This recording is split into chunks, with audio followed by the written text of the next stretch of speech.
Pemirsa, pembunuhan Yulia, perempuan yang ditemukan tewas dalam sebuah mobil yang terbakar di Sukoharjo, Jawa Tengah, ternyata dilatar belakangi masalah bisnis. Terduga pembunuh Yulia disebut-sebut memiliki utang dengan korban.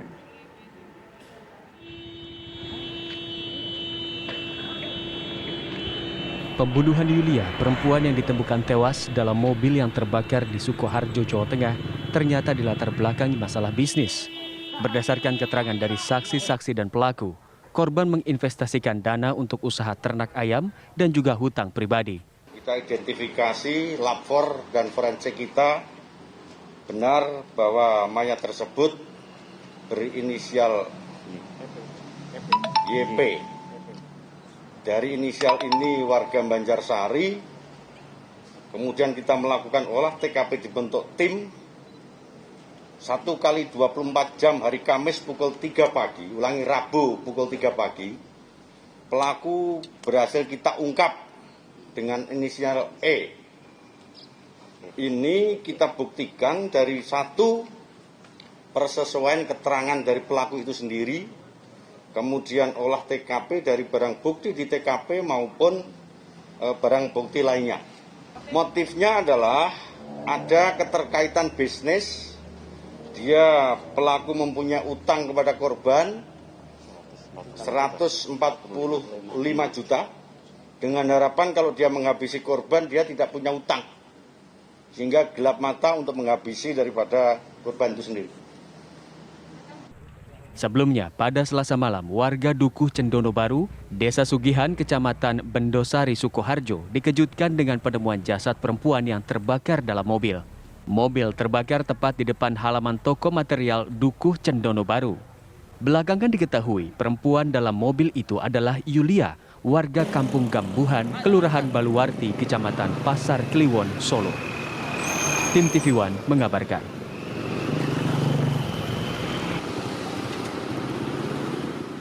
Sejumlah fakta terungkap dari kasus pembunuhan sadis terhadap seorang wanita di Sukoharjo, Jawa Tengah.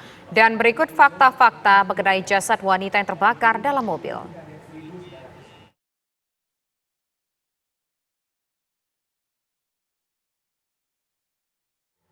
Terjadi pada tanggal 20 Oktober 2020, pada saat itu korban ditemukan dalam mobil yang terbakar di depan salah satu toko material bangunan di Sukoharjo.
Untuk memperbarui informasi mengenai kasus pembunuhan wanita dalam mobil yang dibakar, kita bergabung dengan Danita Riyandini yang saat ini sudah berada di Mapolres Sukoharjo, Jawa Tengah.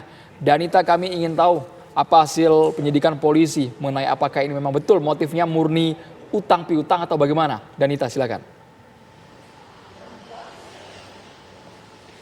Ya, Andrew, Tisa dan juga pemirsa, betul pihak kepolisian khususnya tadi Kapolda Jawa Tengah mengungkapkan bahwa motif pembunuhan terhadap wanita berinisial Y yang ditemukan meninggal dunia di dalam mobil yang terbakar adalah motif ekonomi karena ada hubungan bisnis antara keduanya atau antara pelaku dan juga korban. Dan informasi dari pihak kepolisian juga menyebutkan pelaku ini memiliki hutang kepada korban dan ketika korban menagih hutang kepada pelaku ada penganiayaan yang berujung pembunuhan hingga akhirnya dimasukkan ke dalam minibus dan dibakar oleh pelaku. Dan setelah rilis yang dilakukan oleh Kapolda Jawa Tengah di Mapolres Sukoharjo bersama dengan Kapolres Sukoharjo, pihak kepolisian juga akan terus mengembangkan kasus ini dan dalam waktu dekat juga akan mengadakan reka ulang yang melibatkan pelaku dan juga saksi-saksi yang memberikan keterangan yang sudah diperiksa oleh pihak kepolisian. Menurut chat ataupun pemeriksaan yang dilakukan oleh pihak kepolisian juga ada informasi sebelumnya antara pelaku dan juga korban sempat akan bertemu pada Selasa yang merupakan hari di mana Yulia ataupun korban tersebut dibunuh oleh pelaku. Untuk pasal sendiri, pelaku dijerat oleh kepolisian dengan pasal pembakaran.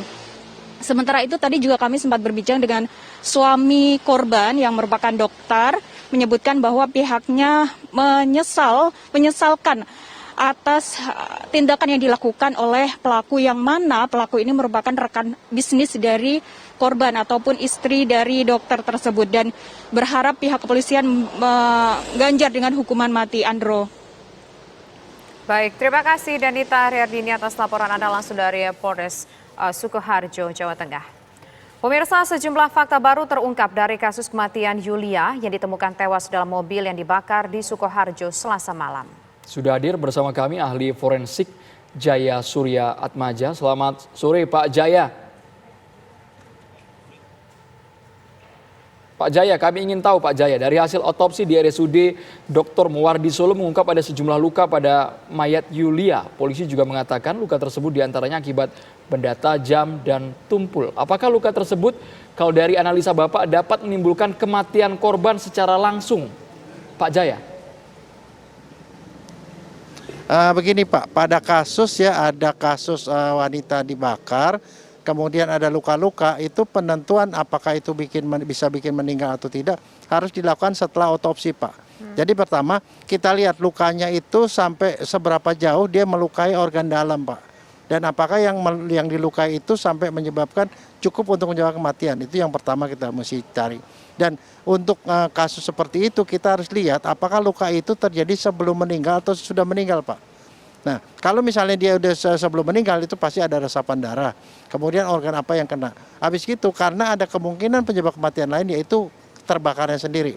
Nah, biasanya yang jadi pertanyaan adalah apakah dia terbakar pada waktu masih hidup, dibakar waktu masih hidup atau sudah meninggal. Karena beda Pak. Kalau dia dibakar pada waktu masih hidup, maka itu masuk kategori itu penganiayaan Pak. Penganiayaan yang menyebabkan mati juga. Jadi ada tindak pidana. Tapi kalau misalnya dia sudah meninggal baru dibakar, itu berarti dia dibakar untuk menghilangkan jejak. Nah, di mana bedanya? Kalau dia masih hidup, menjadi dibacok barangkali atau dianiaya, kemudian masih hidup dan dia dibakar, maka dia masih bernapas. Akibatnya dari napasnya itu akan masuklah jelaga. Maka di dalam otopsi pada batang tenggorok dan cabang batang tenggorok itu akan ketemu jelaga. Itu menunjukkan dia masih hidup. Yang kedua, gas yang masuk itu antara lain gas CO Pak. Nah, gas CO itu akan membuat jaringan tubuh misalnya otot bagian dalam, kemudian organ-organ itu warnanya merah terang. Dan kalau kita periksa darahnya kita akan nemuin gas CO yang cukup tinggi. Jadi bisa kelihatan itu. Nah, jadi itu seperti itu. Oke, nah itu kan artinya butuh pembuktian. Tapi kalau misal dari informasi-informasi yang ada, kemungkinan korban ini meninggal dunia terlebih dahulu, kemudian baru dibakar. Apakah ada mengarah ke situ Pak dari informasi yang mungkin Anda juga dapatkan dari lapangan Pak? Dari ciri-ciri korban ini. Nah, kalau saya sendiri sih terus terang ya saya cuma baca dari berita. Kalau misalnya memang hasilnya dokter seperti itu membuktikan bahwa pada waktu otopsi itu tidak ada jelaga dan tidak ada gas CO di dalam darahnya. Nah, kalau itu memang terjadi, maka yang fokus harus ditujukan, fokusnya itu pada lukanya. Lukanya kena di sebelah mana? Itu kalau dari informasi kan misalnya lukanya kena linggis ya. Kalau kena linggis itu maka akan ada suatu luka, barangkali kalau kena di daerah yang ada tulangnya, itu pasti tulangnya akan masuk ke dalam depresi dan diameternya itu sama dengan senjata yang diperkirakan dipakai.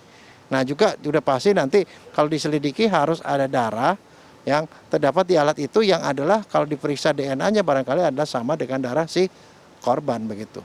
Pak Jaya, dari penjabaran ahli forensik mengenai apakah Pak Jaya, apakah bisa diketahui saya Pak Jaya? Tidak, ya.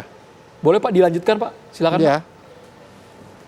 Pak. Enggak, begini, saya dari informasi yang ada itu saya tidak tahu lukanya ada di mana dan organnya yang dalamnya tuh kenanya tuh apa saja gitu cederanya. Kalau saya tahu itu ya barangkali baru saya bisa pastikan dia meninggalnya karena pukulan yang mana. Tapi kalau untuk jarak waktu, Barangkali Pak, karena gini, karena itu kan waktu apa Pak? kalau maksudnya? untuk jarak waktu, ketika dianiaya kemudian dimasukkan ke dalam mobil lalu posisi mobil terbakar, apakah bisa merubah dari ciri-ciri luka yang diderita oleh korban dari sudut pandang forensik? Tidak. Tidak, karena luka akibat kekerasan tajam dan kekerasan tumpul itu beda. Kalau kekerasan tajam lukanya tepinya rata, dan kalau kekerasan tumpul udah pasti tepinya tidak rata dan mungkin ada jembatan jaringan di sini. Jadi udah pasti dibedakan. Cuman yang jadi masalah barangkali adalah apakah itu ada dua senjata kan, senjata tajam dan senjata tumpul. Kalau senjata tajam itu mungkin ada kemungkinan pelakunya lebih dari satu kalau tajam dan tumpul.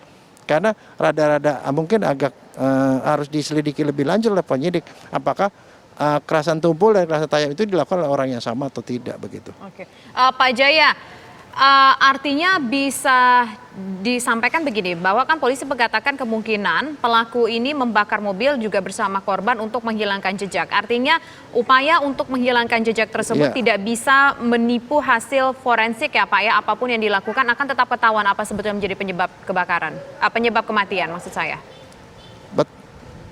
Ya betul Bu. Karena gini, kecuali ada kecualinya. Biasanya gini, kalau luka akibat kekerasan tajam atau tumpul, apalagi kalau kena tulang, itu gambarannya tidak akan hilang walaupun dia sudah hangus terbakar.